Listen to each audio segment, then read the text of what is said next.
तो इमरान खान इधर हम खान से टक्कर लगा देना, बर्बाद कर देंगे उसका, ओकरा दिखा देंगे पाकिस्तानी खान में इंडियन खान में शेर और सुअर का अंतर होता है, कितना अंतर होता है दिखा देंगे उसको। चाइना और पाकिस्तान से बदला एक ही शर्त पे लेगा, जब कोई युवा 30 साल 25 साल की उम्र का जब प्रधानमंत्री बनेगा ना, बस उसको 1 महीना के लिए बना दो भाई, 1 महीना में उलटा देगा। सोच रहा थोड़ा CP रहे चाहे ना रहे, नेहरू की गलती है। तो मतलब आप झाल बजाने के लिए बैठे हैं संसद भवन में।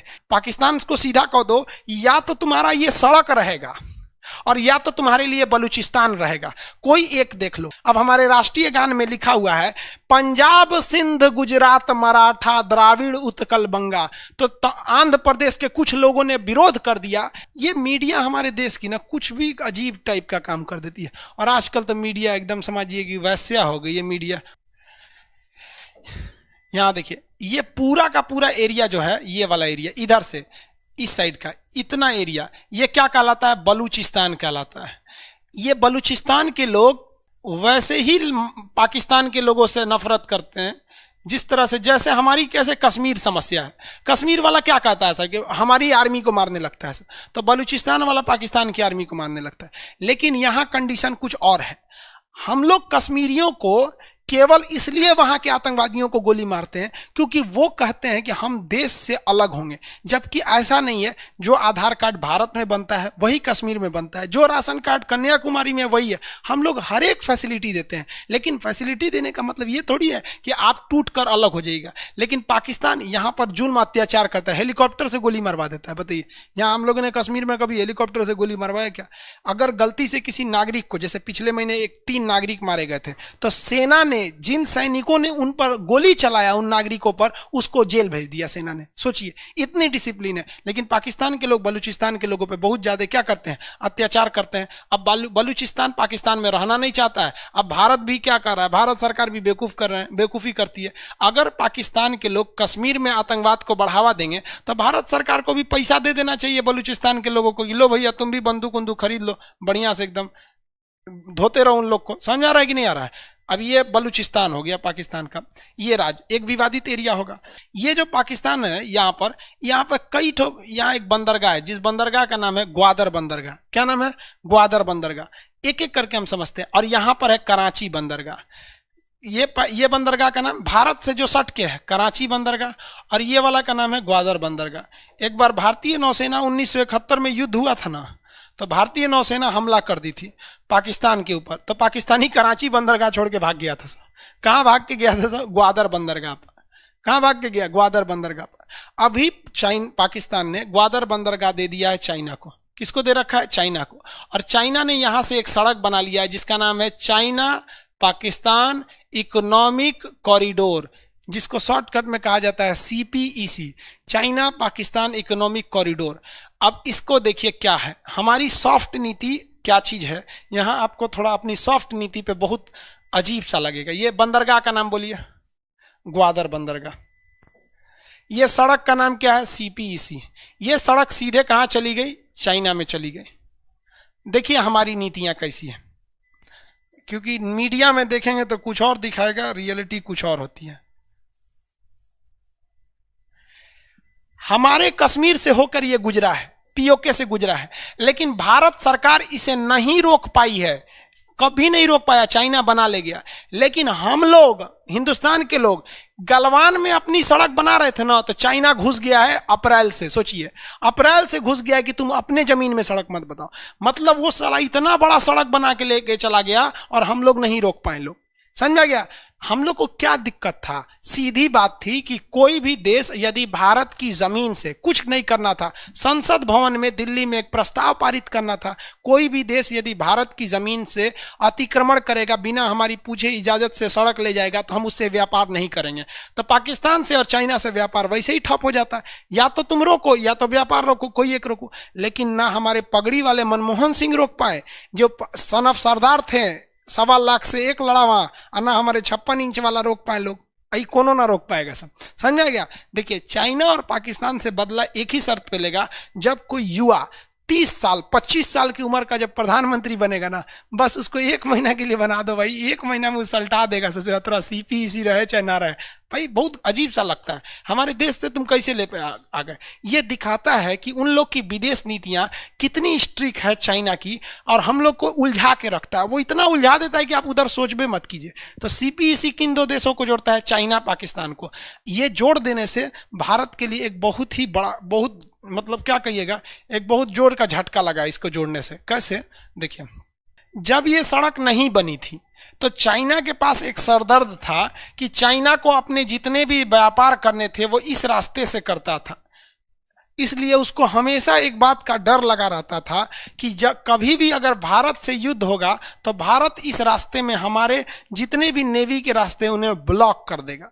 इसलिए चाइना को एक वैकल्पिक रास्ते की जरूरत थी, जिसको वो आराम से बाईपास कर गया भारत को। उसे भारत का चक्कर ही नहीं लगाना पड़ा, उसके लिए रास्ते कम पड़ गए, उसका पेट्रोल बच गया, टाइम बच गया, पैसा बच गया, और भारत से सुरक्षित हो गया। जो सामान वो अरब देशों को बेचता था, इस रास्ते से ले आकर इतना घूमकर अब उसको कुछ नहीं करना है, अपने देश से ट्रक से ले आकर यहाँ से लट करके उतार देगा। ये है हम लोग की नीति, सोचिए। और हम लोग पीओके चिल्ला रहे हैं लोग। ये मीडिया हमारे देश की ना कुछ भी अजीब टाइप का काम कर देती है। और आजकल तो मीडिया एकदम समझिए कि वैश्या हो गई है। मीडिया उससे भी सस्ता हो गया मीडिया। क्या बोलिएगा इसको रिया चक्रवर्ती दिख रहा है। हमारा पीओके चल गया, अभी तक कोई वो नहीं है। अब बोलिए ना मीडिया को तो कहेगा कि नेहरू की गलती है। तो मतलब आप झाल बजाने के लिए बैठे हैं संसद भवन में कि नेहरू जब प्रधानमंत्री होकर गलती कर सकते हैं तो आप प्रधानमंत्री होकर सुधार नहीं सकते हैं, यही ना? तो सीधा कहिए कि आप में उनमें कोई अंतर नहीं है, तो कोई दिक्कत नहीं है इसमें। सबकी बात यही है, चाहे वो आप गुलजारी लाल नंदा को ले लीजिए, चाहे बीबी गिरी को ले लीजिए, चाहे आप अभी ले लीजिए, किसी को ले लेंगे आप, सब एक ही टाइप के बात करते हैं। तो ये सड़क कौन सा हो गया? सीपीईसी। पाकिस्तान के 2 बड़े बंदरगाह कौन हो गया? ये हो गया आपका कराची, और ये हो गया आपका कौन सा? ग्वादर। अब जरा देखो, ये जो हमारे संसद में बैठे हैं ना, ये ससुरे इतिहास नहीं पढ़ते हैं सर, और ना ही इनको नॉलेज है। याद करो बाबू आप लोग, चाइना अमेरिका हम्बनटोटा बंदरगाह लेने जा रहा था कि नहीं लेने जा रहा था? हम्बनटोटा बंदरगाह ले रहा था, लेकिन भारत ने क्या घुसा दिया यहां पर? बताइए, नाम बताइए फटाफट। एलटीटी। भारत ने क्या घुसा दिया? एलटीटीई। एलटीटी यहां आके इतना खरमंडल मचाया कि यहां से अमेरिका चला गया कि नहीं चला गया? चला गया यहां से। अब बताओ, हम वही हिंदुस्तानी हैं जो 1971 में इंदिरा गांधी कर सकती थी। जब यहां सड़क बना रहा था तो भारत सो रहे थे उस वक्त। हमारे जो सिक्योरिटी एडवाइजर लोग थे, लोग वो सो रहे थे। जब आपको पता है कि ये वाला एरिया बलूचिस्तान ऑलरेडी अशांत एरिया है, तो खरमंडल मचा दो, पाकिस्तान को सीधा कह दो, या तो तुम्हारा ये सड़क रहेगा और या तो तुम्हारे लिए बलूचिस्तान रहेगा, कोई एक देख लो। तो ना, हम लोग को तो ससुरा अभी बिहार में चुनाव है, इसके पहले मध्य प्रदेश में था, उसके बाद 2024 के चुनाव को अभी से तैयारी चालू हो रहा है। सोचिए, देखिए ना, फेसबुक पे ग्रुप बन गया है सब पार्टियों का। कांग्रेस के लिए अलग बन गया कि 24 में जिताना है, बीजेपी के लिए अलग बन गया, सबका अलग से बन गया। 24 में देश कहाँ जाएगा किसी को मतलब नहीं। आप खुद सोचो बाबू कि जब हमारी इंदिरा गांधी अमेरिका को बंदरगाह नहीं देने दी, श्रीलंका में घुस के तबाही मचा दी, तो हम पाकिस्तान में घुस के कहीं नहीं मचा दिए थे, नहीं मचा पाए थे। यही चीन है जो नेपाल से भगा दिया था अमेरिका को। हम वही भारत है जो यहां से भगा दिए थे, लेकिन यहां से नहीं भगा पाए। अजब नौटंकी है। ईरान में बंदरगाह लिए, चाबहार, तो कौन काम का? वो केवल व्यापार के लिए लिए हैं, कोई सैन्य अड्डा के लिए नहीं लिए। जबकि ये पूरी तरह से सेना उतार सकता है, पूरी उसी के कंट्रोल में रहेगी, चाइना के कंट्रोल में। अब क्या कहिएगा? हमारा काम है पढ़ाना, पढ़ा रहे हैं हम। नीति नहीं ना बना सकते वहां जाके। अजीत डोभाल क्या कर रहे हैं भैया? मीडिया जो है ना हमारे देश का, मीडिया ये किसी को हीरो बना देता है, किसी को जीरो बना देता है। समझ में गया? अगला पीएम खान से, ना रे बबुआ हमरा पढ़ाए दो। ऋतिक गुप्ता जी कह रहे हैं आग लगा दो इस पाकिस्तान के झंडे को, चोर है चोर है। कोई बात नहीं बाबू, देखिए हम लोग को हम लोग क्या कहते हैं कि भैया पाकिस्तान तुमसे हमें कोई दुश्मनी नहीं है, केवल 2 चीज सुधार दो। हमारा ये कश्मीर है तुम यहाँ के कश्मीर को हमारा समझो और हमें ये दे दो, और हमारे यहाँ प्लीज यार आतंकवादी वगैरह भेजना बंद कर दो। वरना तुम्हें लगता है ना कि तुम्हारे यहाँ मतलब बहुत बड़का सूरवीर है, तो हमारे यहाँ भी सूरवीर की कमी नहीं है, लेकिन एक हरामीपन और एक इंसानियत में अंतर होती है। समझ में आ गया? बस हम लोग को तो दो ही प्रॉब्लम है, बाकी तुम भी जियो ना यार, तुम भी जियो, हम लोग को क्या दिक्कत है? हम लोग की तो संस्कृति है यार, वसुधैव कुटुंबकम। अरे हम लोग से बड़ी संस्कृति किसकी होगी? हम लोग ने राक्षसों के जो गुरु थे शुक्रा, उनको हमने आचार्य की उपाधि दिया, शुक्राचार्य दिया। सोचो, राक्षस के गुरु को हम लोग ने गुरु की उपाधि दिया। इससे विनम्र संस्कृति कहां मिलेगी? लेकिन तुम हमरा ऊपरा चढ़ के मारेगा तो ना बर्दाश्त होगा। इमरान खान, समझ में आ गया ना? तो इमरान खान इधर हम खान से टक्कर लगा देना, बर्बाद कर देंगे उसका। ओकरा दिखा देंगे पाकिस्तानी खान में इंडियन खान में शेर और सुअर का अंतर होता है, कितना अंतर होता है दिखा देंगे उसको। जा क्या करेगा? ओकरा तो बियाह कैला से फुर्सते नहीं मिल रहा है, 4 गो बियाह कैले वहां पे। खैर छोड़िए, इस सब में पाकिस्तान आता है ना दिमाग खराब हो जाता है चढ़ने। इस चट्टा के वजह से हिंदुस्तान के हर मुसलमान को गाली सुनना पड़ता है यहाँ पे, हर मुसलमान को, क्योंकि सबको लगता है ये वैसे ही होंगे सब। यहाँ पर पढ़ना लिखना है नहीं सालों लोग को, 8 गो बच्चा पैदा कर देना है, भारत में छोड़ देना है, यहाँ ले यहाँ बम मारेगा सब। चलिए, ये समझ में आ गया। चीन से व्यापार बंद करना चाहिए, अभी नहीं बंद करना चाहिए बाबू, पहले चीन की हर एक चीजों को सीख लेना चाहिए। चीन की कंपनियों को कहना चाहिए कि आप, चीन का कंपनियों को, कि आपका अगर मोबाइल यहाँ से 100 रुपया में आ रहा है तो हम इस पर 100 रुपया टैक्स लगा देंगे, 200 रुपया हो जाएगा। इसलिए आप ये मोबाइल को यहीं आके बनाइए, आपका 100 रुपया में होगा। क्यों? क्योंकि अगर वो आ जाती हैं तो टेक्नोलॉजी चुरा लेंगे, और नहीं आती है तो साला टैक्स लेके उनका कमर तोड़ देंगे हम लोग यहाँ पर। तो टेक्नोलॉजी चुरा लेंगे, उसके बाद 5 साल बाद व्यापार बंद कर दो। अचानक बंद कर दोगे ना तो हमारे देश में महंगाई बढ़ जाएगी। सीपीईसी समझ में आ गया ना? सीपीईसी का मेन रास्ता क्या था? चाइना एकदम सिक्योर लाइन में चला गया सीपीईसी को लेकर। अब यहाँ देखो, पाकिस्तान में ना मेनली 4 प्रांत है। एक ग्वादर जो टूटने वाला है, एक सिंध वाला एरिया यहाँ पर है।